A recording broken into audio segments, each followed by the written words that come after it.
Sir ఈ GB syndrome cases కొన్ని చూస్తూ ఉంటాం హాస్పిటల్స్ లో. 14 ఇయర్స్ ఏజ్ లో అలానే పెద్దవాళ్ళకి సడన్ గా వాళ్ళలో చేంజ్, అది ఎందుకు వస్తుంది? అసలు వాళ్ళలో రికవరీ రేట్ ఎట్లా ఉంటుంది? బేసికల్ గా జీబీ సిండ్రోమ్ అనేది మేడం ఒకప్పుడు ఏంటంటే లక్షల ఒక్కరికి వచ్చేది మేడం. ఈ మధ్య నేను చూస్తున్నాను జీబీ సిండ్రోమ్ కేసెస్ అంటే ఇప్పుడు ప్రతి 100 మందిలో 10 మందికి వస్తుంది. స్క్రబ్ టైపస్ అని చెప్పేసి ఒక ఇన్సెక్ట్ ఏదో కుడుతుంది, అదే జీబీ సిండ్రోమ్ వస్తుందని చెప్పేసి అదొకటి ఉన్నదండి. ఇది ఒక డీమైలినేషన్ సిండ్రోమ్ మేడం. ఫస్ట్ వస్తున్నప్పుడు ఫీవర్ వస్తుంది, తర్వాత 4 కాళ్ళు చేతులు ప్యారలైజ్ అయిపోతాయి, ఒక్కోసారి మన ఊపిరితిత్తులు కూడా ప్యారలైజ్ అయ్యే ఛాన్సెస్ ఉంటాయి మేడం కొందరికి.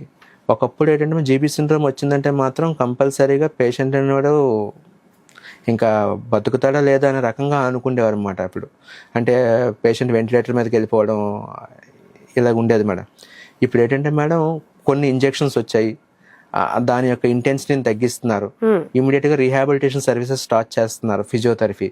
పేషెంట్ ఏంటంటే వెంటిలేటర్ మీద ఉంటుండగానే మొబిలైజ్ చేస్తున్నారు మేడం, అంటే త్రూ ఆక్సిజన్ సపోర్ట్తో మొబిలైజ్ చేస్తున్నారు. జీబీ సిండ్రోమ్లో మంచి రిజల్ట్లు వస్తున్నాయి మేడం. ఇప్పుడు జీబీ సిండ్రోమ్ పేషెంట్ ప్రతి ఒక్కరు కూడా కరెక్ట్గా ఫిజియో రీహాబ్ మనం చేసుకుంటుంటే మంచి రికవరీ. పేషెంట్ ఒక డే 20కి డే 30కి మళ్ళీ నార్మల్ అయిపోతున్నారు మేడం. మీ శివకామేశ్వరం మాత్రం ఇలాగే చేస్తుంది మేడం. ఏంటంటే చేస్తుంది మేడం, పేషెంట్ని బైపాప్తో సీపాప్తో మొబిలైజ్ చేసేస్తాం మేడం. ఇంక మీరు బెడ్ మీద పడుకోకండి అంటే వాడి యొక్క లంగ్ కెపాసిటీ చూసుకుంటూ ఊపిరి బాగా తీసుకుంటున్నా లేదా చూసుకుంటూ మొబిలైజేషన్ స్పాట్ అని స్టార్ట్ చేసేస్తున్నాం మేడం.